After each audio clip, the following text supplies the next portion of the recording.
fast. Okay, okay na yun siya. Pero per head,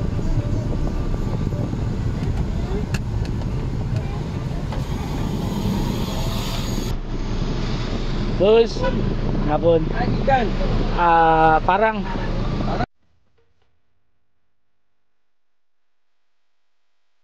what's up mga kol, for this video mga kol, nandito tayo ngayon sa Para Maguindanao. And today, magbibiyahe tayo papuntang Davao City, which is approximately 240 plus kilometers, no?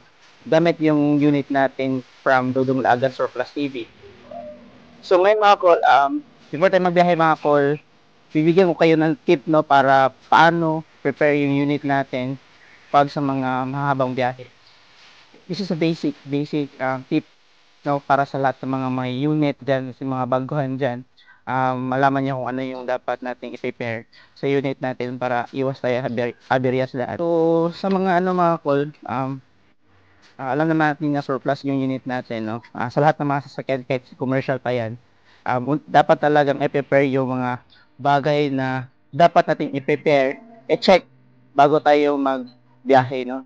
Lalo na pag mahaba yung biyahe, long ride yung biyahe. So, una mga call is yung fire ng gulong natin. Dapat check natin yung pressure at saka dapat balance yung pantay yung pressure ng gulong natin. So, sa case ko ngayon is nagpahangin ako kahapon para ma ma-prepare ko na yung gulong natin, no, sa mahabang biyahe. Next mga call is yung brake natin, yung brake oil, at saka yung coolant natin.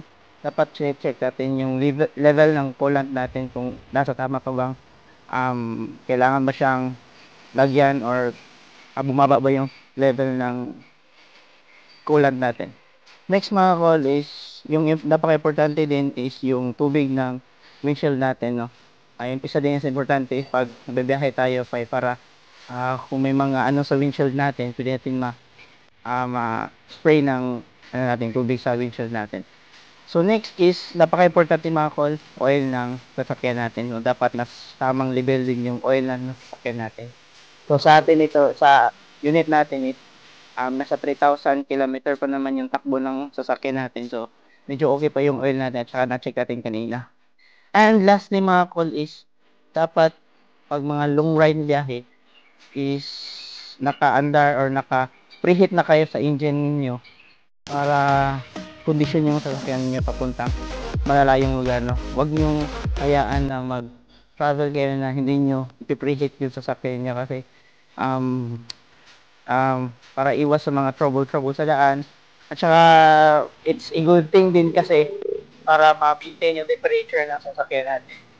So preheat nyo mga 30 minutes na before kayo magbiyahe ng malayo.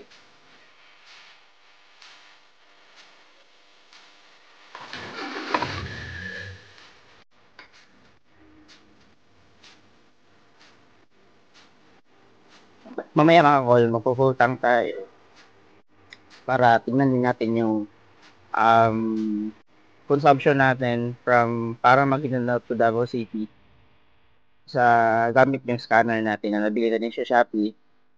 No, so ilalatag ko yung link regarding this scanner at saka itong stereo natin na 10 inches stereo natin sa link description sa baba.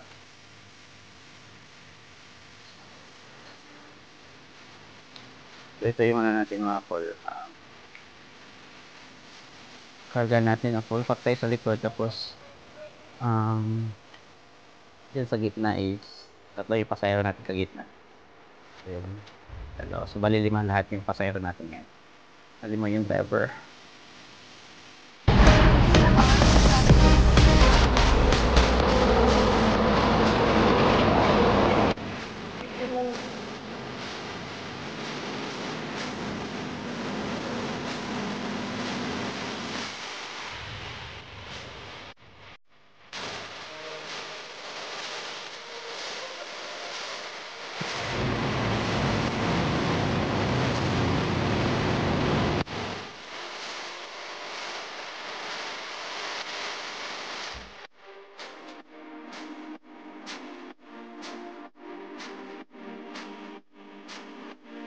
Boss, hapon. Ay, ikan.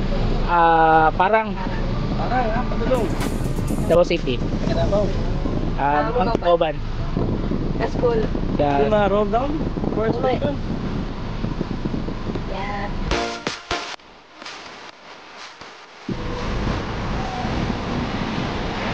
Thank you. Thank you, boss.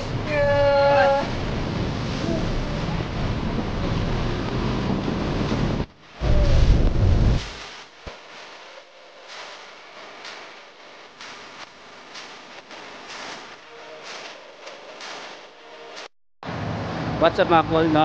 Nanamig Davao. Dito na kami sa Davao.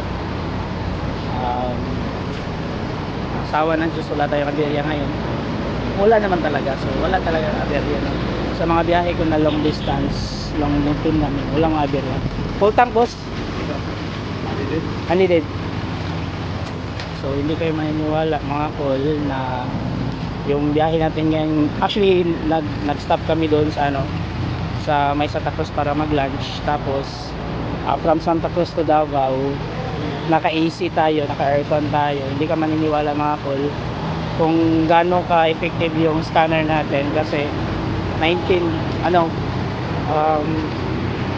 liter natin is 19 kilometers na yung takbo. Pakita ko sa inyo yun siya.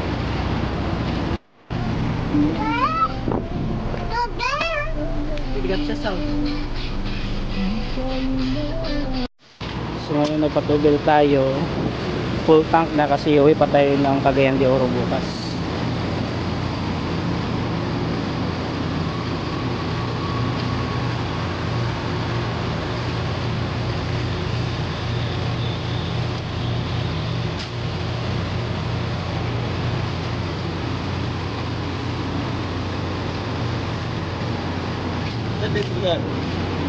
Day check,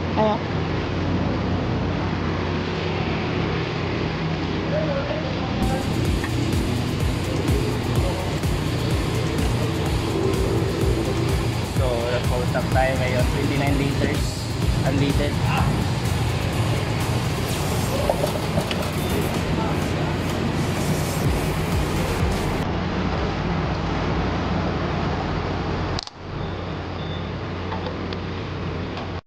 So ayan mga call, no, 13.5 AC na yan from Santa Cruz to here, and then 44 kilometers, no. So balik kung i-add up natin lahat, 208 plus 44 is nasa mga 252 kilometers, and then plus 13.5 plus 12.8, so nasa mga 16.1 something, no, na liters. So kung i-convert natin yan into presyo ng gasolina, usually ako nagatubil ako Petron user kasi ako. So sa unleaded na 58 point something, so nasa mga 1,000 plus pesos, 16 liters, no, 16 liters, equivalent to 16 liters yan siya, o 58 point something yung ang presyo ng gasolina. So 1,000 pesos from Maguindanao to Davao City. So ganyan tayo katipid mga ako. Naka-AC pa tayo niyan for 2 hours. Diba? Nakita nyo naman kanina, pinakita ko sa video kanina, from Santa Cruz to Davao, naka-AC na ako nun, nasa 1 liters, nasa mga 17 kilometer na yung takbo natin nun. So yan, ganito ka-importante para sa akin yung scanner, kasi nakikita ko dito kung status ng fuel consumption, yung tinakbo ng unit natin, tsaka yung temperature. Ayan, temperature, tsaka yung RPM. So yan ang mga call, so feel free to comment if may comment kayo regarding sa takbo ng unit natin ngayon, no? Yan. Syempre, naka-AC tayo, naka-electric fan pa tayo sa likod para yung lamig na galing dito sa harap is mapasa doon sa likod. Kasi medyo mainit kasi yung panahon ngayon. Yan, so tip ko lang pag nasa long distance drive kayo, lalo na sa mga itong biyahe, huwag niyong patayin agad yung ang makina ng sasakyan niyo. Just stay it for 10 minutes siguro para mag cool down din yung turbo natin, kasi naka turbo unit kasi ito, para hindi mag stuck yung oil sa turbo natin. Yun yung kadalasan ng yung kadalasan yung dahilan kung bakit madaling masisira yung turbo, yung sa oil, naka-stuck yung mga oil, no, na dumadaan sa turbo dahil pinapatay nila agad. Yan, so yan.